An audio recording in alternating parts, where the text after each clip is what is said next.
Hello, magandang umaga po sa ating lahat. Um, Glad to be back dito sa Manila after a few weeks po na diretso tayo sa probinsya. Tuloy pa rin po ang trabaho natin dito sa Kongreso kahit naka-break. Magandang umaga po. Thank you. Rosalie Cas from UNTV for today's first question. Good morning po, Kong. May latest dubious names po kayo na na-uncover sa ARs ng confidential funds ni VP Duterte. For soundbite purposes po, can you elaborate? Well,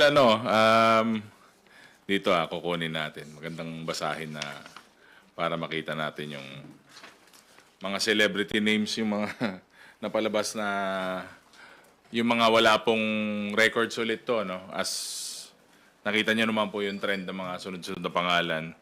Si Hanilet Camille C, si Fiona Biong, Fiona Villegas, Fiona Ranites, Ellen Magellan, saka si Erwin Q. Ewan, saka si Gary Tanada at si Joel Linangan. Ang daming Fiona, actually, na names.